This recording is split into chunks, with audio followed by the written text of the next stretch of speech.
Bonsoir à toutes et à tous, ravi de vous retrouver pour un nouveau numéro de 85 chrono, votre rendez-vous, vous le savez, pour ne rien manquer de toute l'actualité sportive vendéenne. 20 minutes pour tout savoir et qui commence dès à présent avec le sommaire de ce soir.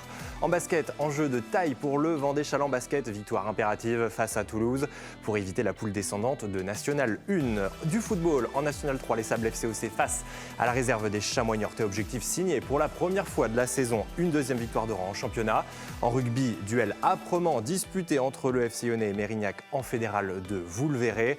Du tennis de table aussi avec la rencontre entre la Ferrière et l'Atlantique TT17, l'envie de continuer à faire tourner le compteur de points dans cette phase retour de National 2. Et puis enfin, vous l'avez peut-être suivi samedi et dimanche sur TV Vendée, la 37e édition du circuit des plages vendéennes. Résumé des deux premières étapes et interview des vainqueurs à suivre en fin d'émission. Voilà le programme. Nous sommes le lundi 12 février 2024. 85 chrono, ça démarre tout de suite.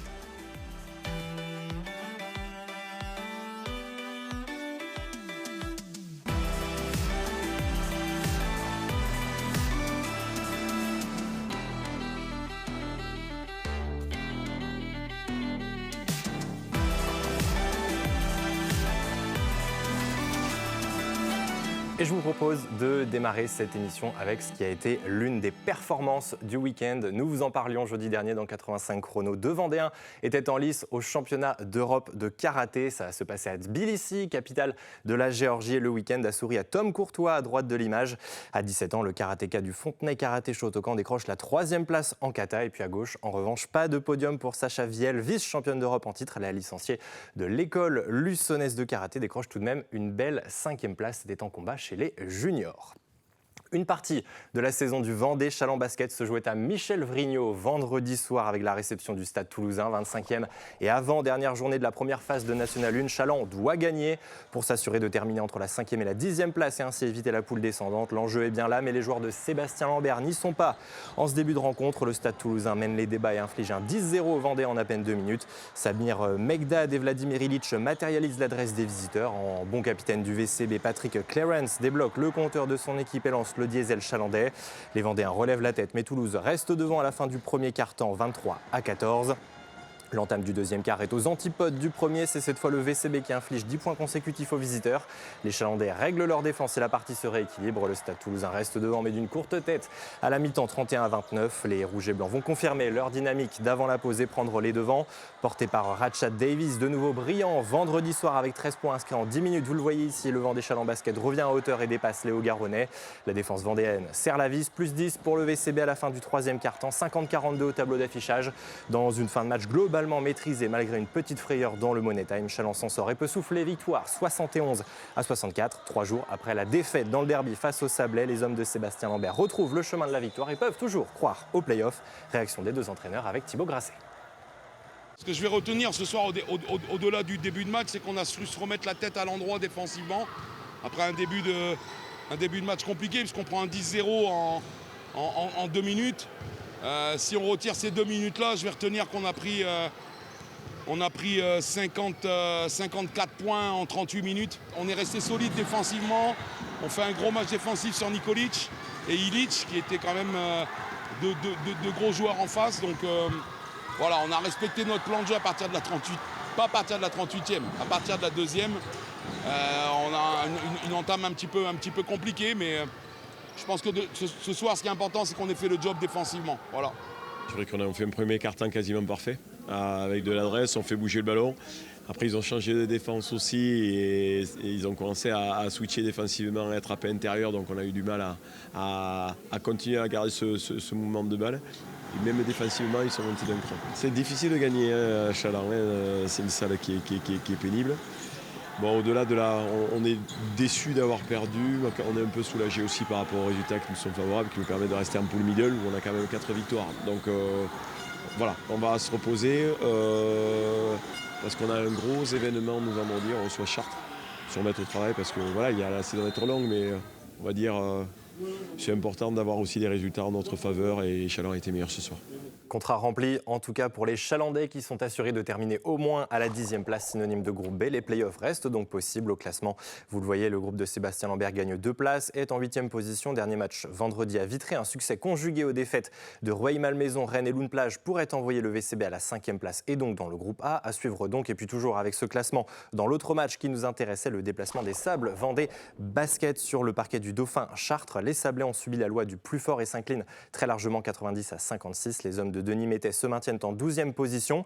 En cas de victoire sur le dernier match, les Sablais ne pourront pas faire mieux qu'une 11e place. Le LSVB ne pourra donc pas échapper au groupe C et jouera son maintien lors de la 2e phase du championnat. On reste avec le classement que vous avez déjà sous les yeux, un cran plus bas en National 2 masculine. Samedi soir, à l'occasion de la 17e journée, le Saint-Georges-Montaigu Vendée Basket recevait les Landais de l'ESMS Basket. Les Georgeois s'imposent 86-82. Le groupe de Paul Ravon gagne 2 places et désormais 10e. Et puis au même étage en National 2, cette fois chez les féminines. Samedi après-midi, les espoirs de la Roche-Vendée Basket se déplaçaient sur le parquet de Douvres. Les Lyonnaises s'inclinent 72-58. Statu quo au classement, le RVBC préserve sa 10e place à l'issue de cette 16e journée. Allez, on s'intéresse à présent au football avant de partir au stade de la Rudelière. Un point sur le championnat de National 2. Ni les Herbiers ni la Roche VF ne jouaient ce week-end. Cependant, 3 matchs en retard de la 12e journée étaient programmés. Pas de changement significatif au classement. Le VHF reste en tête avec 2 longueurs d'avance sur les Bournes. La Roche VF préserve également sa 3e place avec une meilleure différence de but que Romorantin. On poursuit en football et en images. Je vous le disais, direction le stade de la Rudelière au Sables-d'Olonne. Samedi soir se tenait la 7e journée en retard de National 3. Les Sables FCOC face à la réserve des Chamois niortais. Les hommes de Jérémy Charnot entrent bien dans cette partie avec ici cette action de Dimitri Pillot en 2 temps. Dans la foulée, Yanis Guébel prend sa chance à 20 mètres, mais Mayouki là dans les cages niortais se détend superbement. Les Vendéens ne concrétisent pas. Début de la leçon de réalisme niortaise. 22e minute, El Hassani trouve Abessolo Manga 1-0. 33e après un nouveau ballon perdu, la défense sablaise est à la peine. Mori Keita se défait facilement et fait le break. Niort mène 2-0. La pause approche, 40e minute, El Hassani au corner. Texera, Barbosa et Solé propulsent ce ballon de la tête dans les buts. Flandrin, le portier sablais, n'est pas exempt de tout reproche. Épilogue d'une première mi-temps calvaire dans le temps additionnel. Le 4e but ici par Raphaël Anaba. Le score est net, donc à la pause 4-0 pour les visiteurs. Au retour des vestiaires, les Sablais n'ont plus rien à perdre et s'offrent plusieurs grosses occasions. Niort est aussi tout proche du 5-0, mais ce tir d'Abez est sauvé sur la ligne par un défenseur sablais. Le Guillou se montre une nouvelle fois, mais sa tête n'est pas cadrée. Le centre de Simon Guerlus parvient jusqu'à Koulibaly, mais ce dernier envoie sa reprise dans les nuages. Sur ce centre venu de la gauche, Benoît Cousseau, entré en jeu, envoie sa frappe sur le gardien nortais, mais à l'entame du dernier quart d'heure, les Sablés vont finalement sauver l'honneur. Cousseau suit bien et inscrit l'unique but des locaux dans cette partie. Score final 4-1. On écoute les 2 entraîneurs de cette rencontre. Ils étaient tous les 2 au micro de Thibaut Grasset. Dès qu'on a pris le premier but, je pense qu'on s'est écroulé et le contenu a été très mauvais, mais parce que l'excès de confiance, on a voulu après repartir vers l'avant sans se structurer et c'est pas ce qu'on est, on n'est pas capable. Il nous manque encore plein de choses pour pouvoir faire ça et ça nous fait très mal parce que je pense qu'à 2-3-0 à la mi-temps, tu marques un 3-1, le scénario n'est pas pareil. Là, à 4, c'est plus pareil. Là, c'est beaucoup trop dur pour nous, dans la situation où on est, de revenir. Donc, c'est dommageable. J'espère que les gars vont en prendre conscience parce qu'on a 2 gros matchs qui arrivent, Saint-Nazaire et Chaland, où à un moment, ben voilà, on est avant-dernier. On est bien avant-dernier. Je vais le marteler là pendant toute la semaine. C'est pas parce qu'on a gagné un match qu'on se retrouve au milieu de tableau où le maintien est assuré. On est très, très loin de ça. Donc, ben voilà, il faut avoir des valeurs de maintien. Je suis vraiment satisfait du résultat, sauf qu'on n'est pas rentré dans le match comme je m'attendais. Les 10 premières minutes, on n'était pas présent. C'était dû à l'échauffement aussi, je les avais avertis. Mais après 10 minutes, j'ai retrouvé tout ce qu'on avait mis en place. On voulait absolument gagner. Donc c'est vrai que le premier but nous a permis d'être un peu plus libérés. Après, on a enchaîné le deuxième. On voulait absolument se mettre à l'abri avant d'aller à la mi-temps. Moi, je venais ici avec une crainte, même si absolument je voulais avoir les 3 points. Une fois encore, les pros qui sont descendus ont fait le boulot et c'est ce que j'attends d'eux et je les dis bravo.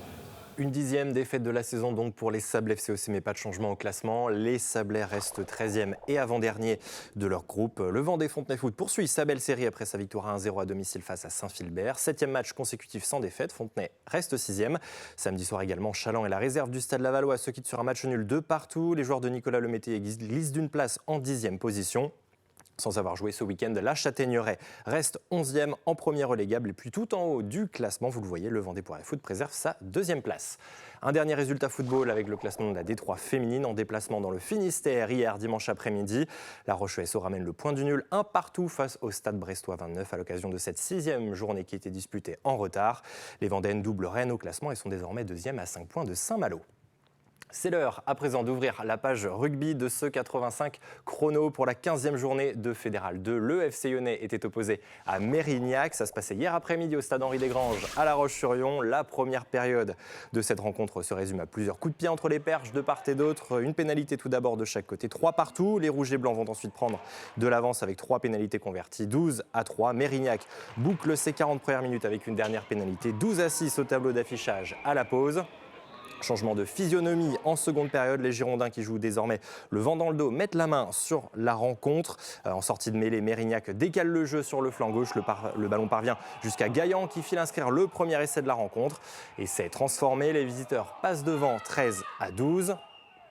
Le FCY va reprendre les rênes suite à cette pénalité du buteur maison Thomas Genot, 15-13 pour les Lyonnais. Mérignac n'abdique pas et va venir inscrire un essai construit à plus de 60 mètres de la ligne d'en but des Vendéens. Servi par Condou, Pio réalise une première percée dans la défense lyonnaise. Vous allez le voir ici, le bloc du FCY est pris de court. Pio trouve ensuite Bordier pour le relais qui vient aplatir le second essai des Girondins dans cette partie. Essai de nouveau transformé. Mérignac mène donc 21-15. Le score n'évoluera pas davantage. Défaite du FC Lyonnais 21-15 dans une fin de match très agitée et accrochée de part et d'autre. Double réaction au micro de Sandrine Pelletier, Clément Kesteman, l'entraîneur des avants de la formation vendéenne, suivi de son homologue Mérignacais. Beaucoup de frustration puisqu'on produit encore un bon match et ça passe pas loin. On fait une très bonne première mi-temps et on y est dans tous les secteurs de jeu. Il manque un petit peu de maîtrise sur cette fin de première mi-temps, ce qui nous coûte un petit peu cher. On prend encore un petit peu l'indiscipline qui nous coûte cher aujourd'hui. On prend encore 2 cartons, peut-être 3 cartons, non 2 cartons. Donc ça nous coûte encore un petit peu cher et notamment sur cette entame de deuxième mi-temps qui les laisse revenir dans le match et qui les laisse espérer alors qu'après une première mi-temps très aboutie et surtout qu'ils ont le vent en deuxième mi-temps, donc c'est un peu plus délicat et c'est difficile de les laisser revenir comme ça. Mais sinon, forcément, beaucoup de frustration parce que les mecs ont beaucoup donné, sont beaucoup envoyés face au 4e du classement et du coup, voilà, dur aujourd'hui de repartir avec cette défaite à domicile. C'était un match, comme on s'y attendait, très difficile. Il y avait beaucoup de vent, on avait vu avant le match qu'il y aurait du vent, que ça serait une donnée importante dans le match. C'est pour ça qu'on avait choisi de commencer le match contre le vent, afin de l'avoir dans le dos en seconde mi-temps. Donc on savait qu'on aurait une première mi-temps difficile contre le vent. On a eu du mal un petit peu à sortir de notre camp. On a été très indisciplinés avec des fautes un peu stupides, des cartons qui nous ont mis en difficulté. Donc à la mi-temps, je crois qu'il y a 12-6, on s'en sort bien. Voilà, ils nous ont contré en touche. C'est une équipe qui est bien organisée, on le savait. Donc on s'attendait à ce match-là et c'est ce qui s'est passé. On s'en sort bien à la fin. Le bilan comptable de ce groupe 7 de Fédéral 2, le FCY se maintient en 10e position comme premier non relégable, 4 longueurs d'avance sur Poitiers à l'issue de cette 15e journée. Toujours en rugby, je vous propose de jeter un œil sur le classement du groupe 16 de Fédéral 3, celui qui concerne le RC Sablé. Pour la 13e journée, hier dimanche après-midi, les Sablés n'ont fait qu'une bouchée du 15 de l'Erdre en s'imposant largement 51-18, 11e victoire de la saison. Le RCS garde son fauteuil de leader, 2 points d'avance sur son poursuivant Parthenay. Un détour par le hockey sur glace avec la Division 2, c'est de là qu'est venue l'une des surprises du week-end. Samedi soir, le Hogli se déplaçait en terre alsacienne face à Colmar, Lanterne Rouge. Et les joueurs de Juraj Oselka se sont fait surprendre. Les Titans de Colmar s'imposent 4-2. Les Aigles lyonnais gardent tout de même leur 2e place à l'issue de cette 17e journée. Eux aussi pouvaient bien risquer de se faire surprendre. En tennis de table, samedi soir, l'US La Ferrière accueillait l'Atlantique TT 17 en National 2, messieurs. Objectif, décrocher une 2e victoire en 2 matchs sur cette phase retour. Meilleur sur le papier, les Vendéens se méfiaient de cette rencontre face au club de Charente-Maritime. Place tout d'abord aux 4 premiers simples. Les Ferriérois réalisent un 3/4. Axel Bossis, Mathieu Perdriau et Arthur Thomas remportent leur match. Seul l'Anatole Merlet s'incline 3-7-1. La 2e vague de simples rapporte de nouveau 3 points supplémentaires aux Vendéens. Mathieu Perdriau Perdrio et Axel Bossis réalisent un joli 2-sur-2. Anatole Merlet apporte son premier point de la soirée. De son côté, Arthur Thomas est tout proche de signer une deuxième victoire en simple, mais s'incline dans le 5e set décisif. 6-2 à l'issue des simples. La victoire se dessine pour le groupe vendéen, place désormais aux 2 doubles. La paire Perdrio-Merlet facile l'emporte sans trembler 3-0. Plus délicat en revanche pour le duo Axel Bossis, Arthur Thomas, où les bras ont peut-être tremblé au moment de conclure. On le voit ici, les Vendéens qui menaient 2-7-1 se font rattraper, 2-7 partout. Mais le finish sourit aux Ferriérois qui l'emportent 3-7-2 et avec ça remporte la rencontre. Score final 8-2, du soulagement évidemment pour le capitaine Mathieu Perdrio. Au micro de Sandrine Pelletier, il est suivi de Yann Roland, capitaine de l'Atlantique TT17. Tout le monde nous a dit ouais, ça va être facile, match facile. C'était loin d'être facile. On le savait d'avance, c'était un peu le mot d'ordre de faire très attention. On a eu du mal à se mettre dans le match. Du mal à notre marque de fabrique, c'est un peu l'encouragement, l'ambiance d'équipe. Et là, on était un peu enfermé un peu sur notre match à nous, pas avec les collègues. On a du mal à se lancer, donc les coups de raquette sortaient pas très bien. Mais bon, on tourne quand même à 3-1, 5-1. Donc là, ça commence à être mieux pour nous, mais une équipe vraiment pas évidente à jouer. Ce qui fait la différence, là, ce que je parlais aux gars justement, c'est arrêter de vous poser des questions et jouer. Jouer, encouragez-vous, jouer ensemble. C'était en fait le principe du double, c'est 2 joueurs doivent faire qu'un. Et là, on avait 2 individus au bout d'une table et qui étaient plus ensemble en fait. Ils venaient 2-0 hyper bien et après ils sont complètement relâchés, ils parlaient plus. Voilà, il faut parler pour pouvoir être à l'aise pour jouer ensemble. On savait que sur le papier, ça allait être une rencontre compliquée de par les classements individuels de chaque joueur. On était un peu moins fort sur le papier, mais on a fait des bons matchs. On a accroché des matchs. Il nous a manqué un petit quelque chose pour remporter les simples, mais on a échoué souvent à pas grand-chose. Là, le dernier double, on perd 11-9 le dernier set. Voilà, on savait que ça allait être dur, ça a été compliqué dans une bonne ambiance ici. Donc, compliqué pour nous, ouais. On a chacun un classement, mais sur les doubles, c'est toujours un peu plus équilibré de par le jeu. Donc ça nivelle un petit peu les classements, mais on a perdu un double 3-0, c'était dur. Et là, le dernier, ça se joue à pas grand-chose, 11-9 au dernier. On aurait pu faire durer encore un petit peu le match, mais malheureusement, ça ne nous a pas souri. Avec cette deuxième victoire en autant de rencontres disputées sur cette phase retour, la Ferrière maintient la cadence. Les Ferriérois s'invitent sur le podium en 3e position de leur groupe de National 2 messieurs avec toujours un match en retard. Avant d'ouvrir la page de cyclisme, on s'intéresse à 3 résultats handball. Ce week-end en National 1 masculine, d'abord la mission sauvetage du Pouzauges Vendée Handball s'apparente désormais à une mission quasi impossible. En déplacement à Gien samedi soir, le PVHB s'incline 36-25 et enchaîne une 6e défaite de suite. Vous le voyez, après 16 journées, Pouzauges accuse un gouffre de 11 points sur Cesson-Rennes, premier non relégable et plus que jamais lanterne rouge de son groupe. En National 1 féminine, la belle série d'invincibilité des joueuses d'Ophélie Charbonneau a pris fin ce samedi soir. En Gironde, défaite 25-19 des Lyonnaises sur le terrain de Mios Biganos. Après cette première défaite, après 3 mois et 7 rencontres disputées, la Roche Vendée Handball perd de place et se classe désormais 5e. Et puis enfin, en National 2 féminine, hier après-midi, l'équipe réserve du RVHB a enchaîné une 7e défaite de rang en championnat sur le terrain de Fleury. Les Aubrais et les Lyonnaises s'inclinent 28-16. Pas de changement au classement, les Vendéennes restent 12e et bonne dernière de leur groupe. On termine cette émission avec du cyclisme, je vous le disais, peut-être étiez-vous d'ailleurs sur TV Vendée. Hier, samedi, aussi après-midi, pour suivre les 2 premières étapes du circuit des plages vendéennes. La 37e édition s'ouvrait samedi. D'abord, on va le voir dans le nord Vendée, dans le nord-est Vendée, du côté de la commune du Perrier. 144 km 300 au programme. Une course rapide marquée d'entrée par plusieurs tentatives d'échappée, mais aussi marquée par plusieurs grosses averses sur le parcours. Une première échappée sérieuse se forme. Un trio composé de Benjamin Marais, Marek Kapala et Mathieu Courcel. Plusieurs contre-attaques sont menées pour tenter de rejoindre les 3 hommes en tête, mais le peloton va avoir raison de ces tentatives de jonction. À moins de 30 km de l'arrivée, le peloton se regroupe. Seul devant, l'échappée des 3 hommes de tête tient bon jusqu'à l'arrivée pour une poignée de secondes. Benjamin Marais va venir lancer le sprint final et s'impose. Le coureur de Vendée U devance ses partenaires d'échappée du jour, Marek Kapela et Mathieu Courcel. Le vainqueur, Benjamin Marais, était avec Yvan Coleno. C'est des courses qui sont compliquées et très bizarres tactiquement, et c'est pour ça que j'aime aussi les courses en amateur, c'est que le peloton n'a pas toujours raison, et j'avais à cœur d'emmener cette échappée à passer la ligne en premier, à gagner. Et puis avec mes collègues d'échappée, on s'est super bien entendu. J'ai eu l'audace, je pense, de lancer le sprint assez tôt. Ça les a surpris et mon collègue de Fibolia revient très très très proche sur la ligne.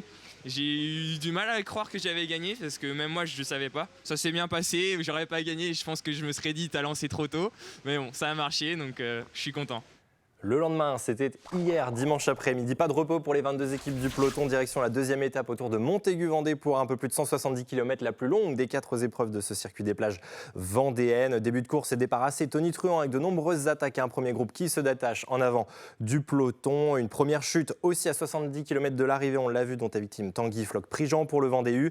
Une dizaine de coureurs s'extirpent du peloton et créent une première différence. De nouvelles chutes cette fois dans le groupe de tête qui bénéficie aux 3 hommes, Victor Papon, Alan Villemain et Caden Hopkins. Une nouvelle arrivée au sprint se dessine et dans le final, c'est Victor Papon qui prend le meilleur.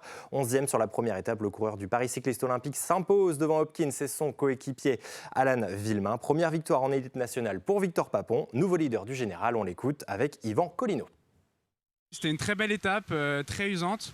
On avait pour consigne d'être à l'avant aujourd'hui, c'est chose faite, on a pris les bons coups. C'était une très longue journée, 170 km, un beau parcours. Il y avait beaucoup de vent aujourd'hui, donc c'était très très usant. On a rempli le contrat, c'est chose faite, donc on est très très content là. Alan, il a fait un gros travail, surtout à la fin de course où il s'est sacrifié pour rouler, pour pas que ça rentre derrière. On a une part de chance parce qu'il y a une petite chute malheureusement pour d'autres coureurs qui nous ont permis de nous retrouver plus qu'à 3 devant dans le dernier tour. Et puis lui, il a fait un gros boulot, il est revenu de l'arrière, il a fait un gros boulot, je lui donne entièrement ma victoire aujourd'hui. Et dénouement de ce circuit des plages vendéennes version 2024, samedi et dimanche, à suivre bien sûr toujours en direct sur TV Vendée. Voilà en tout cas pour toute l'actualité sportive vendéenne de ce lundi 12 février 2024. Avec Aurélien Huard, nous aurons le plaisir de nous retrouver dès ce jeudi pour 85 chrono et nous parlerons athlétisme. D'ici là, très bonne fin de soirée à tous et belle semaine sur TV Vendée.